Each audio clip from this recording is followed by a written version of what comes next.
ಕನಕಪುರ ಭಾಗದಲ್ಲಿ D K Shivakumar ಮತ್ತು D K Suresh ಇಬ್ಬರೂ ಕೂಡ ಅಕ್ರಮವಾಗಿ ಜಮೀನುಗಳನ್ನೆಲ್ಲ ವಶಕ್ಕೆ ತೆಗೆದುಕೊಂಡಿದ್ದಾರೆ, ಜಮೀನುಗಳೆಲ್ಲ ಬೇಲಿ ಹಾಕಿದ್ದಾರೆ ನೋಡಿ. ಇದು ಕುಮಾರಸ್ವಾಮಿ ಹೇಳ್ತಾ ಇರುವಂಥದ್ದು. ಹೌದು, ಏನು ಅಷ್ಟೊಂದು ಅಕ್ರಮವಾಗಿ ಕನಕಪುರ ಭಾಗದಲ್ಲಿ ಡಿ ಕೆ ಬ್ರದರ್ಸ್ ಜಮೀನುಗಳೆಲ್ಲ ಕೂಡ ಬೇಲಿ ಹಾಕಿದ್ದಾರಾ? ನಾನು ಕುಮಾರಸ್ವಾಮಿ ಅವರ ವಿಚಾರನ ಚರ್ಚೆ ಮಾಡೋಕ್ಕೆ ಹೋಗೋದಿಲ್ಲ. ಬೇರೆ ಏನಾರ ಇದ್ರೆ ಮಾತಾಡಿ. ಯಾಕೆ ಆತಂಕನ ಕುಮಾರಸ್ವಾಮಿ ಕಂಡ್ರೆ ಅವ್ರು ಹೇಳಿಕೆ? ನಿಮಗಿರ್ಬೋದು, ನನಗಾಗಲಿ ಡಿ ಕೆ ಶಿವಕುಮಾರ್ ಅವ್ರಿಗೆ ಆಗಲಿ ಆ ವ್ಯಕ್ತಿ ಬಗ್ಗೆ ಒಂದೇ ಒಂದು ಕಿಂಚಿತ್ತು ಗೌರವ ಇಲ್ಲ. ಗೌರವ ಕೊಡೋ ಅವಶ್ಯಕತೆನೂ ಇಲ್ಲ. 2018ರಲ್ಲಿ ಮೈತ್ರಿ ಗೌರವ ಕೊಡೋ ಅವಶ್ಯಕತೆನೂ ಇಲ್ಲ. ಅದನ್ನ ಬಿಟ್ಟು ಬೇರೆ ಕೇಳಿ. ಆರಂಭದಲ್ಲಿ ಹೇಳಿದ್ರಿ, ಬೇರೆ ಕೇಳಿ. ದಾಖಲೆ ಬಿಡುಗಡೆ ಮಾಡ್ತಾರೆ ಅವರು. ಮಾಡ್ಲಿರಿ, ಪೆನ್ ಡ್ರೈವ್ ಇದೆ, ಮಾಡಕ್ಕೆ ಹೇಳಿ. ಅವ್ರದ್ದು ಮಾಡಲಿ, ನಾನು ಆಮೇಲೆ ಹೇಳ್ತೀನಿ. ಸುಮ್ಮನೆ ಅದನ್ನ ಬಿಟ್ಟಾಕ್ ಮಾತಾಡಿ. ರಾಮನಗರದಲ್ಲಿ ಒಂದು ಪ್ರೋಗ್ರಾಮ್ ಆಗುತ್ತೆ. ಓಕೆ, ನೆಕ್ಸ್ಟ್ ಅದನ್ನ ಬಿಟ್ಟು ಮಾತಾಡ್ರಿ. ಅದನ್ನ ಸ್ವಲ್ಪ ಹೊತ್ತಿಗೆ ಹೇಳಿಲಿ. ಆ ವ್ಯಕ್ತಿ ಬಗ್ಗೆ ನನಗೆ ಮಾತಾಡಕ್ಕೆ ಇಷ್ಟ ಇಲ್ಲ. ಚುನಾವಣೆ ಆದ್ಮೇಲೆ ಬೇಕಾದ್ರೆ ಮಾತಾಡೋಣ. ಚುನಾವಣೆ ಆದ್ಮೇಲೆ ಮಾತಾಡೋಣ. ಅಷ್ಟೊಂದು ಸಿಟ್ಟು ಬಂದಿರೋದು ಸಿಟ್ಟಿಲ್ಲ ರೀ. ಸುಮ್ಮನೆ ಅವನ ಜಗಳ ಕಾಲ್ ಕೆರ್ಕೊಂಡು ಬರೋರ್ನೆಲ್ಲ ಮಾತಾಡೋಕ್ಕಾಗತ್ತಾ? ಜಗಳಕ್ಕೆ ಕಾಲ್ ಕೆರ್ಕೊಂಡು ಬರ್ತಾ ಇದ್ದಾರೆ. ನನಗೂ ಅರ್ಥ ಆಗುತ್ತೆ. ಜಗಳಕ್ಕೆ ಕಾಲ್ ಕೆರ್ಕೊಂಡು ಬರೋರಿಗೆ ಜಗಳ, ಕೋಳಿ ಜಗಳ ಆಡೋಕೆ ಇಷ್ಟ ಇಲ್ಲ. ನನಗಿಷ್ಟ ಇಲ್ಲ. ಅಂದ್ರೆ ಇದನ್ನ ಕೋಳಿ ಜಗಳ ತರ ನೀವು ನೋಡ್ತೀರಾ? ಅವ್ರೇನೋ ಹಂಗೆ ಅನ್ಕೊಂಡು ಕಾಲ್ ಕರ್ಕೊಂಡು ಜಗಳಕ್ಕೆ ಬರ್ತಾವ್ರು. ನನಗೆ ಅದು ಇಷ್ಟ ಇಲ್ಲ. ರಾಮನಗರದಲ್ಲಿ ಒಂದು ಫಂಕ್ಷನ್ ಆಗುತ್ತೆ. ಆ ಫಂಕ್ಷನ್ ಟೈಮಲ್ಲಿ ಆಗಿನ ಸಚಿವರಾಗಿದ್ದಂಥ ಅಶ್ವಥ್ ನಾರಾಯಣ ಅವರು ಇರ್ತಾರೆ. ಓಪನ್ ಸ್ಟೇಜಲ್ಲಿ ಇಬ್ಬರು ಜೋರಾಗಿ ಮಾತಾಡ್ಕೊತಾರೆ. ಆಮೇಲೆ ಹೊರಗಡೆ ಬಂದು ನೋಡಿದ್ರೆ ಇಬ್ಬರು ಆರಾಮಾಗಿ ನಗ್ತಾ ಮಾತಾಡ್ಕೊಂಡು ಹೋಗ್ತಿರ್ತಾರೆ. ಒಂದು ಆಸ್ಪತ್ರೆ ಉದ್ಘಾಟನೆ ವಿಚಾರವಾಗಿ ಆಗಿರ್ಬೋದು. ನೇರವಾಗಿ ಅಲ್ಲಿ ಆಗಿದ್ದೇ ಬೇರೆ, ಜನ ನೋಡಿದ್ದೇ ಬೇರೆ, ಹಿಂದೆ ಆಗಿದ್ದೇ ಇನ್ನೊಂದು ಅನ್ನೋ ರೀತಿಯಲ್ಲಿ ಬಿಂಬಿಸಿದ್ರು. ಏನು ನಿಮ್ಮಿಬ್ಬರ ಒಂದು ವಿಚಾರ? ನನಗೆ ಗೊತ್ತಿಲ್ಲ. ನಾನು ಜಿಲ್ಲೆಯ ಅಭಿವೃದ್ಧಿ ದೃಷ್ಟಿಯಿಂದ ಅವರು BJP ಅವರಿರಲಿ, ಅವರು ಜನತಾದಳದವರಿರಲಿ, ನಾಯಕರುಗಳಿರಲಿ, ಸಾಮಾನ್ಯ ವ್ಯಕ್ತಿ ಇರಲಿ, ಬಡವ ಇರಲಿ, ನನಗೆಲ್ಲರೂ ಕೂಡ ಒಂದೇ. ಅವರೆಲ್ಲರೂ ಕೂಡ ನಾನು ಸಹಕಾರ ಕೊಡಬೇಕಾಗಿರ್ತಕ್ಕಂಥದ್ದು ನನ್ನ ಧರ್ಮ. ಆ ಕೆಲಸವನ್ನು ಪ್ರತಿಯೊಂದು ಹಂತಲ್ಲೂ ಮಾಡ್ಕೊಂಡು ಬಂದಿದ್ದೇನೆ. ಕ್ಷುಲ್ಲಕ ರಾಜಕಾರಣವನ್ನು ಅಭಿವೃದ್ಧಿ ವಿಚಾರದಲ್ಲಿ ಮಾಡುವಂಥ ವ್ಯಕ್ತಿ ನಾನಲ್ಲ. ಸೊ ನನಗೆ ಅದರ ಅವಶ್ಯಕತೆ ಇಲ್ಲ. ನನ್ನ ಗುರಿ ನನ್ನ ಜಿಲ್ಲೆ, ನನ್ನ ಕ್ಷೇತ್ರವನ್ನು ವಿಶೇಷವಾದಂಥ ರೀತಿಯಲ್ಲಿ ಅಭಿವೃದ್ಧಿ ಪಡಿಸಬೇಕು ಅಂತಕ್ಕಂಥ ಸಂಕಲ್ಪವನ್ನು ಇಟ್ಕೊಂಡಿದ್ದೇನೆ. ಇವತ್ತು ರಾಜ್ಯದಲ್ಲಿ ಕಾಂಗ್ರೆಸ್ ಸರ್ಕಾರ ಅಧಿಕಾರದಲ್ಲಿದೆ. ನನಗೊಂದು ಅವಕಾಶ ಸಿಕ್ಕಿದೆ.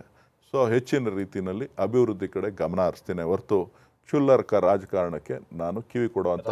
ರಾಜ್ಯ ರಾಜಕೀಯಕ್ಕೆ ಬರ್ತೀರಾ? ರಾಷ್ಟ್ರ ರಾಜಕಾರಣದಿಂದ ಅಲ್ಲಿ ರಾಷ್ಟ್ರ ರಾಜಕಾರಣಕ್ಕೆ ಹೋಗಿ ನೀವು ಒಂದು ಸ್ಟೇಟ್ಮೆಂಟ್ ಕೊಟ್ಟು ಅಲ್ಲಿ ಪ್ರತಿಭಟನೆ ಮಾಡಿಸಿ ಇಡೀ ದೇಶದ ನಾಯಕರೆಲ್ಲರೂ ಕೂಡ ಒಂದು ಪ್ರೆಸ್ ಮೀಟ್ ಮಾಡೋ ಹಂತಕ್ಕೆ ಹೋಯ್ತು.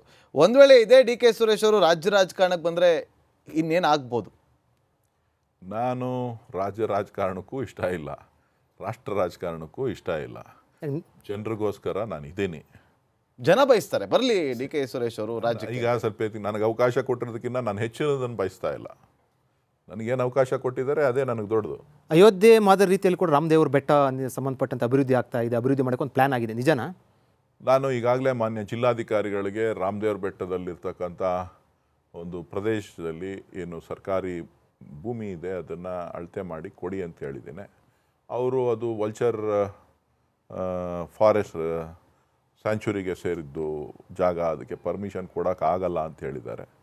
ಮೊನ್ನೆ ನಾನು ಅದನ್ನು ಭೇಟಿ ಮಾಡಿ PCCF ವೈಲ್ಡ್ ಲೈಫ್ಗೂ ಕೂಡ ನಾನು ಮನವಿ ಮಾಡಿದ್ದೇನೆ. ಅವರು ದಾಖಲಾತಿಗಳನ್ನು ಸಬ್ಮಿಟ್ ಮಾಡಿ ವೈಲ್ಡ್ ಲೈಫ್ ಸ್ಯಾಂಚುರಿ ಒಳಗಡೆ ನಾವು ಕಟ್ಟಲಿಕ್ಕೆ ಅವಕಾಶ ಕೊಡೋದು ಕಷ್ಟ ಆಗ್ಬೋದು ಅಂತ ಹೇಳಿದ್ದಾರೆ. ಸೊ ಅದಕ್ಕೆ ಬೇಕಾದಂಥ ನೀಲಿ ನಕ್ಷೆಯನ್ನು ತಯಾರು ಮಾಡಲಿಕ್ಕೆ ನಾನು ತಿಳಿಸಿದ್ದೀನಿ.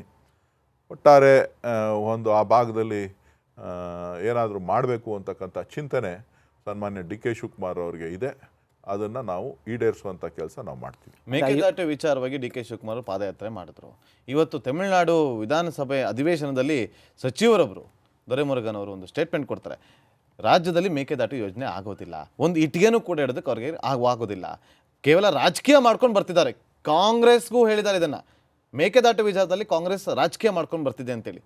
ನೋಡಿ, ಮೇಕೆದಾಟು ಇರೋದು ಕರ್ನಾಟಕದಲ್ಲಿ. ನಾವು ಪರ್ಮಿಷನ್ ಕೊಟ್ಟರೆ ಅವ್ರು ಮಾಡೋಕ್ಕಾಗೋದು ಅಂತೇಳಿ ಕೇಂದ್ರ ಸರ್ಕಾರ ಪರ್ಮಿಷನ್ ಕೊಡಬೇಕು, ಕೇಂದ್ರ ಸರ್ಕಾರದವರು ಅವಕಾಶ ಕೊಡಬೇಕು. ಸುಪ್ರೀಂ ಕೋರ್ಟ್ನ ಆದೇಶವನ್ನು ಕಟ್ಟುನಿಟ್ಟಾಗಿ ಜಾರಿಗೊಳಿಸ್ತಕ್ಕಂಥ ಜವಾಬ್ದಾರಿ ಕೇಂದ್ರ ಸರ್ಕಾರದ ಮೇಲಿದೆ. ಅವರು ಅವಕಾಶವನ್ನು ಕೊಟ್ಟರೆ ಕಟ್ಟುವಂಥ ಜವಾಬ್ದಾರಿ ಸರ್ಕಾರ ಪೂರ್ಣಗೊಳಿಸುತ್ತೆ. ಮೇಕೆದಾಟಿಂದ ಬೆಂಗಳೂರು ಪಾದಯಾತ್ರೆ ಮಾಡಿದ್ದು ಯಾವ ಪುರುಷಾರ್ಥಕ್ಕೆ? ಕೇಂದ್ರ ಸರ್ಕಾರದವ್ರು ಅನುಮತಿ ಕೊಡಲಿ ಅಂತೇಳಿ. ಪುರುಷಾರ್ಥಕ್ಕಲ್ಲ, ನಮ್ಮ ನೀರಿನ ಹಕ್ಕನ್ನ ನಾವು ಕೇಳ್ತಾ ಇದ್ದೀವಿ. ಏನಾಯ್ತು ಮೇಕೆದಾಟು ಯೋಜನೆ ಏನಾಯ್ತು? 1 ವರ್ಷ ಆಯ್ತು ಅಧಿಕಾರಕ್ಕೆ ಬಂದು, ಒಂದು ವರ್ಷ ಆಯ್ತು, ಏನು ಕೂಡ ಯೋಜನೆ ಸಂಬಂಧಪಟ್ಟಂತೆ ಎಲ್ಲಿ ಕೂಡ ಇಂಪ್ಲಿಮೆಂಟೇಷನ್ ಸಂಬಂಧಪಟ್ಟಂತೆ ಎಷ್ಟಾಗಿದೆ? ಬಿಜೆಪಿನಲ್ಲಿ ಇದ್ದೀರಲ್ಲ ನೀವು, ದಯವಿಟ್ಟು ನೀವು ಕೊಡಿಸಿ, ನನಗೆ ಪಕ್ಕದ ಕೊಡಿಸಿ, ನೀವು ಪರ್ಮಿಷನ್ ಕೊಡಿಸಿ.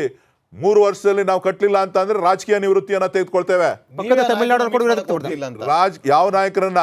ಕೇಂದ್ರ ಸರ್ಕಾರದ ಜವಾಬ್ದಾರಿ ಇವತ್ತು ನಮಗೆ ಎನ್ವೈರ್ಮೆಂಟ್ ಅನ್ನ ಕ್ಲಿಯರ್ ಅನ್ನ ಕೊಡಿಸ್ತಕ್ಕಂಥದ್ದು, ನಮಗೆ ಎಲ್ಲ ರೀತಿಯ ಸಹಕಾರವನ್ನ ಕರ್ನಾಟಕದ ಜವಾಬ್ದಾರಿ, ಕರ್ನಾಟಕದ ಕನ್ನಡಿಗರ ಜವಾಬ್ದಾರಿಯನ್ನ ತಗೊಳ್ಬೇಕಾಗಿರ್ತಕ್ಕಂಥದ್ದು. ಬೆಂಗಳೂರಿಗೆ ನೀರು ಬೇಕು ಅಂತ ಹೇಳಿದ್ರೆ ಇವತ್ತು ಮೇಕೆದಾಟು ಅವಶ್ಯಕತೆ ಇದೆ. ಆ ಅವಶ್ಯಕತೆಯನ್ನು ಪೂರ್ಣಗೊಳಿಸಬೇಕಾದಂಥದ್ದು ಕೇಂದ್ರದ ಸಚಿವರುಗಳು ಮತ್ತು ಪ್ರಧಾನಮಂತ್ರಿಗಳು ಹೆಚ್ಚಿನ ಜವಾಬ್ದಾರಿಯನ್ನು ತೆಗೆದುಕೊಂಡು, ಒಂದು ಸಿಲಿಕಾನ್ ಸಿಟಿ ಅಂತೇನು ಇವತ್ತು ತೆರಿಗೆಯನ್ನು, ನಮ್ಮ ತೆರಿಗೆಯನ್ನು ತೆಗೆದುಕೊಂಡು ನೀವು ಬೇರೆ ಬೇರೆ ರಾಜ್ಯಗಳಿಗೆ ಹಂಚಿಕೆ ಮಾಡ್ತಾ ಇದ್ದೀರಿ.